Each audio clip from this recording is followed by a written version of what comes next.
Welcome to the MS&Me Radio Network. The broadcast shows are for informational and entertainment purposes only. They are not designed to provide listeners with specific personal, medical, or counseling advice. Individuals with a medical issue should always consult their healthcare provider. MS&Me is not responsible for content of individual shows.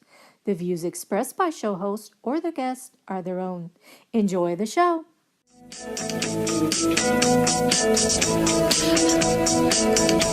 Hi, welcome back to Truth Be Told, Living with MS. I'm your host, Marie Herron. I want to thank all of you for listening in and joining our little community here. The last couple of podcasts, of course, have been on employment. We've had Steve Largy from On Disabilities. We've had Trish Robichaud from Changing Places, and we've had Renee Morrison from Centennial College. And today, it is my pleasure to have in studio Stephen Shevs, who was formerly a service delivery manager with the province of Ontario under the Ministry of Advanced Educations and Skills Development. Welcome, Stephen. It's always a pleasure to be here, Marie. Thank you. No worries. We know that this show is for people living with MS. And of course, a great part of living is employment. I mean, you have to have a job. Can you tell us about Employment Ontario and what it offers and how to access the services?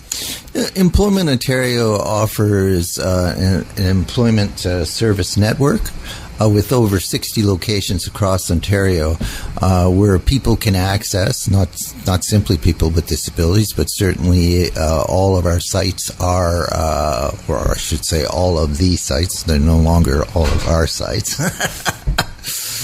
All of these sites are disabled accessible, and it's a requirement. So they offer all kinds of supports and counseling to help people find work, resume writing, job search, a whole spectrum of supports for job seekers and employers as well.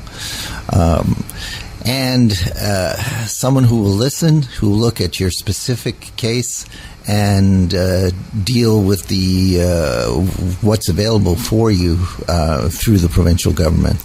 I know that there are programs specifically for people with disabilities. Do you have to be on ODSP to access the programs that are specifically for people with disabilities?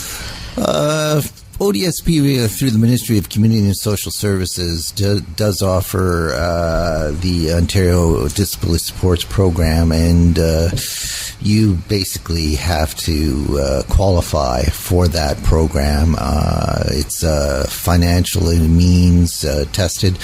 Plus, it has residence requirements, and you have to meet the criteria for disability within their own legislative requirements.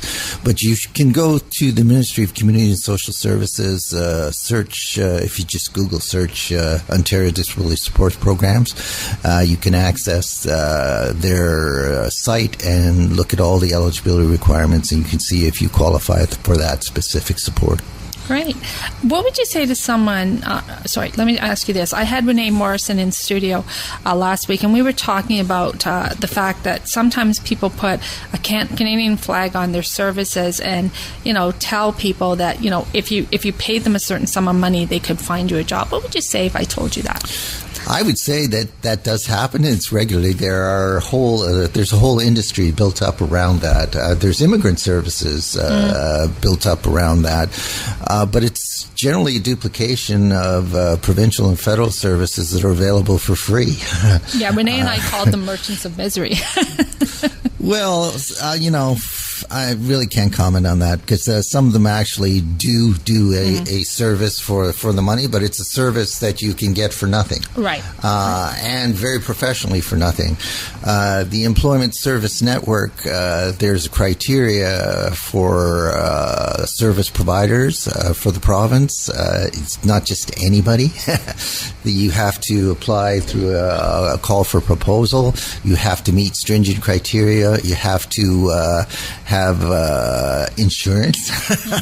You have to meet standards of accessibility. You have to be able to, for example, to deal with the disabled, to be trained to do so. And you don't find that in many of these other services. Some you do, that I can't make a blanket statement like that, but many are not. And if you can access a quality service at no cost to yourself, why wouldn't you do that? Why would you pay? No, exactly. And, of course, with the Employment Ontario Network, we do know that it's mandatory that it's under the AODA, the Accessibility for Ontarians Disability Act. Exactly. But what if you don't live in Ontario? What if you're in Manitoba or Newfoundland? Does each province have a system like this?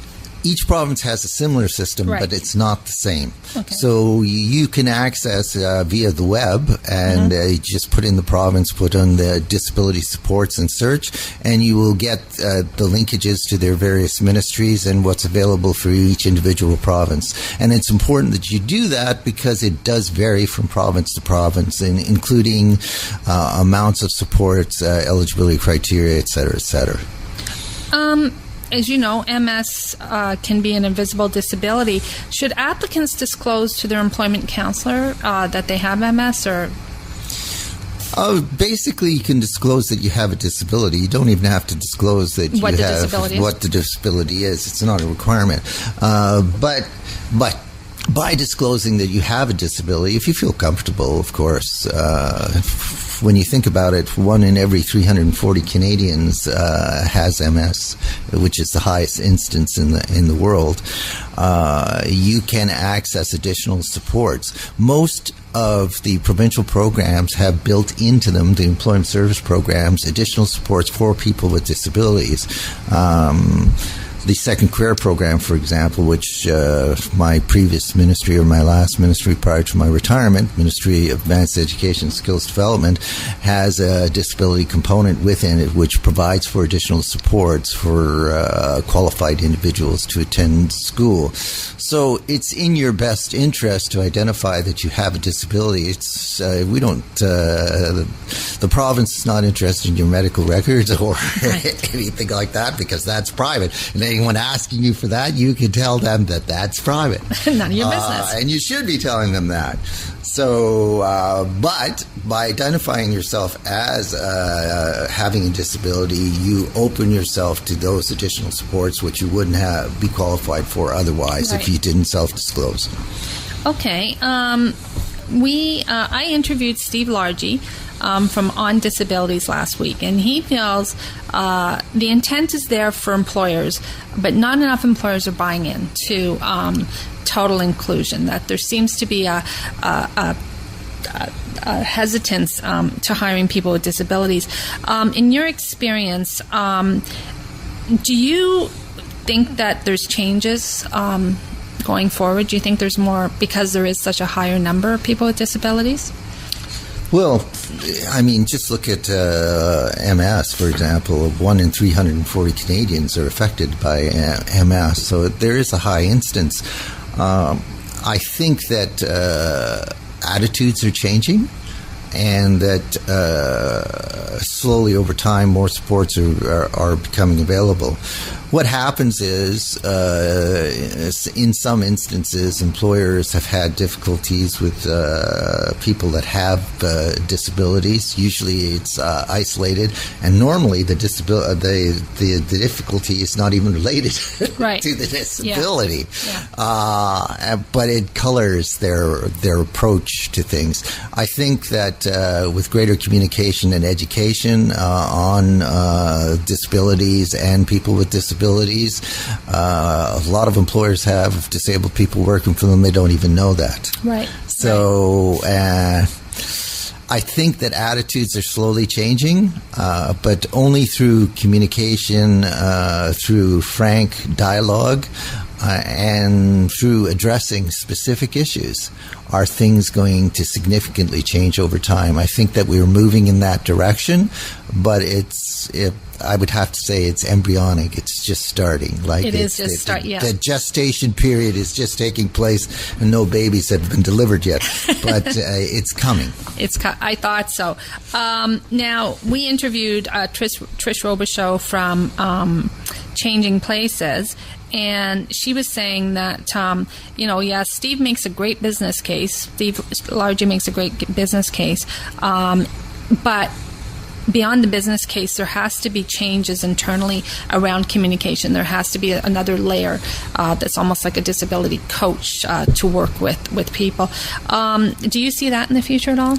Well, to some degree, we have that in the through the Employment Service Network, through the Ministry of Advanced Education and Skills Development. You work with an employment counselor who has experience in working with people with disabilities, and basically has standards that they must adhere to in dealing with that. To some degree, that's there. Does it need to be improved? Of course it does. But there's always room for improvement. We would live in a environment of continuous improvement and should always be looking for improvement. But to some degree, there is that expertise can be found. Is it standardized? Probably not enough. Does it need to be? I think it does. And I think that we have to look more specifically. The problem with disabilities is that there are all different levels. Oh, yeah. Even within MS, I mean, we know. Exactly. So, add that to other things, and there's just so many. So it's complex, and you need to be able to move across a broad spectrum of the effects on the disabled person, and it has to be done on an individual basis. So each case has to be treated individually in order to maximize the supports tailored to the individual. And more work can be done in that area, and I believe that there is a desire to do that. Sustainability is always an issue in terms of that, and where we're going to go. I think the desire is there.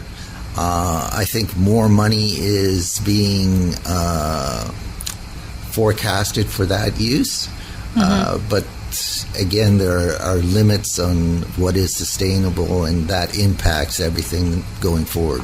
You were mentioning some statistics about MS, and I was reading an article in Maclean's magazine that said only 15% of people with MS end up in wheelchairs, but there's an 80% unemployment rate.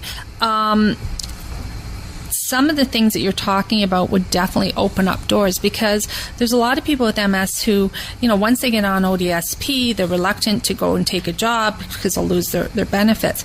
What is your message to employers to encourage them to hire people with disabilities? Well, for example, the Employment Service Network deals with a lot of employers that are known to hire people with disabilities, and their experiences in the generality has been very, very positive. Most employers that take the chance, that take the leap, their experience has been positive. Yeah, and I'm sorry to interrupt, but to be honest, that's exactly what we heard with Steve Largey and Trish Robichaud. Definitely, that's right in line with what they said. The problem is that there are employers that are reluctant to hire the disabled because they feel that they may not be able to meet the rigors of the job, and then they may be in a catch-22 where, what do I do in this situation? I've hired a person who can't handle the rigors of the job and so forth. Normally, my experience has been as a public servant where that has broken down amongst service providers. It has nothing to do with the disability. Right. There are other factors that are involved, and those are factors that employers would have to deal with in any circumstance. I find that those employers that have hired people with disabilities, in the vast number of cases, it's been a positive story for the person that's disabled and for the employer. They got a very dedicated employee that's happy to be working and is dedicated to showing up and doing a good job. So my message to employers is hire the disabled, because there's a very high level of success rate. Right, and like I said, you're echoing what Steve and Trish said, and I want to thank you so much for that. Full disclosure, Stephen, you and I have worked together for a long, long time, and I always joke with you, and I say, put on your Kreskin hat. I've seen that there are some different projects coming down for Ontario, and I'm sure it's the same right across the country. Do you see a platform where it's almost like a work-sharing platform where employers will say, we need this many people, and maybe someone who only wants to work 3 or 4 days a week would, maybe match with that employer? Do you see anything like that coming down?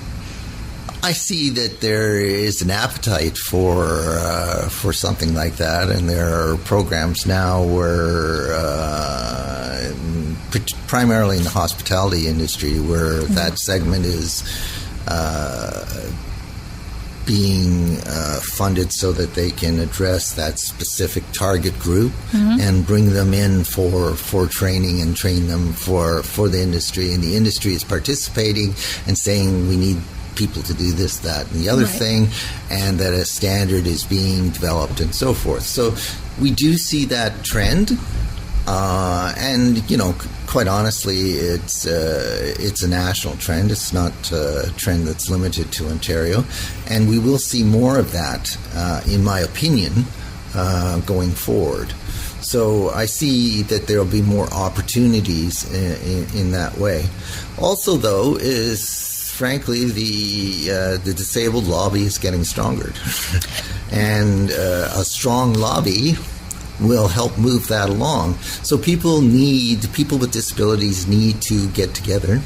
They need to vocalize.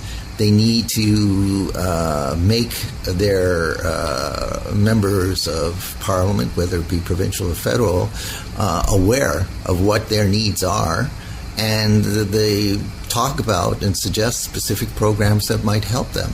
And quite honestly, the lobby is growing. It's a very large segment for multiple sclerosis alone. Like I said, 1 in 340 Canadians, which is the highest incidence in the world, which is a sad feature. Yeah, it's sad too, because it used to be Scotland, and then I left and it came here. So yes, I brought it with me.